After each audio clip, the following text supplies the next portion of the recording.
السلام علیکم ورحمۃ اللہ وبرکاتہ۔ جیسا کہ ہم نے پچھلی ویڈیو میں بھی اس چیز کی وضاحت کی تھی کہ ہر چیز کی علم کے آغاز کسی نہ کسی شخصیت سے ہوتی ہے، جس طرح سائنسدان ان کی طرح مختلف علوم منسوب ہیں، اسی طرح علم تعبیر کی ابتدا حضرت یوسف علیہ السلام سے ہوئی تھی۔ جیسے میں نے پچھلی مرتبہ اس کی وضاحت کی تھی کہ اللہ تبارک تعالیٰ قرآن پاک میں فرماتے ہیں، اعوذ باللہ من الشیطان الرجیم، بسم اللہ الرحمن الرحیم،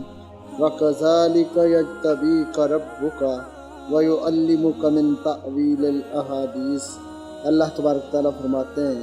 کہ اے یوسف، اسی طرح تیرا رب تجھے برگزیدہ بنائے گا اور تجھے علم تعبیر عطا کرے گا،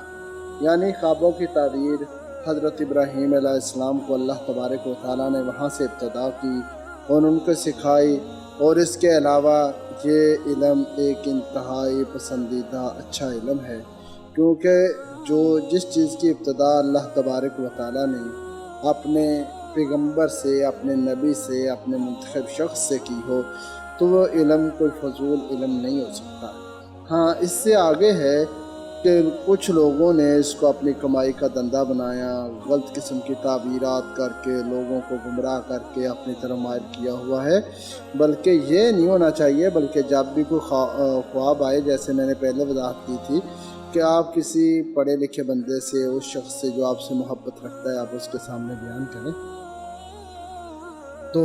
یہ ایک ہے کہ جو اللہ تبارک و تعالیٰ اپنے بندوں پہ بعض غیب کی چیزیں خواب کے ذریعے ظاہر کر دیتا ہے۔ تو اسی طرح یہ تو حضرت یوسف علیہ السلام ہے نا، جہاں سے ابتدا ہوئی، اور اس کے بعد شریعت محمدیہ آئی، محمد رسول اللہ صلی اللہ علیہ وسلم کی شریعت کے بعد اس میں آپ صلی اللہ علیہ وسلم کی امت میں سے 6 امام ایسے معروف گزرے ہیں جو علم تعبیر میں معروف تھے۔ ان 6 علماء کے، ان 6 اماموں کے نام میں آپ کے سامنے رکھتا ہوں۔ ان میں ہیں ایک حضرت دانیال، ایک حضرت جعفر علیہ السلام، ایک حضرت امام محمد بن سیرین رحمہ اللہ علیہ، ایک ہیں حضرت امام جابر مغربی رحمہ اللہ علیہ، اور ایک 5ویں ہیں ان میں حضرت امام ابراہیم کرمانی رحمہ اللہ علیہ، اور 6 ہیں ان میں حضرت امام اسماعیل بن اشعث رحمہ اللہ علیہ۔ اگرچہ یہ 6 امام تعبیر میں بجائے خود یگانہ روزگار تھے، لیکن حضرت امام محمد بن سیرین رحمہ اللہ علیہ کا نام نامی اس علم میں خاص طور پر معروف ہے۔ انہوں نے بہت کام کیا علم تعبیر میں۔ اور دوسری چیز ہے کہ یہ کوئی ایسا نہیں ہے کہ بندہ اس کو خود حاصل کرے، یہ اللہ تبارک و تعالیٰ کی طرف سے رحمت ہوتی ہے کہ اللہ تبارک و تعالیٰ کسی بندے کو کسی چیز کے لیے منتخب کر لے۔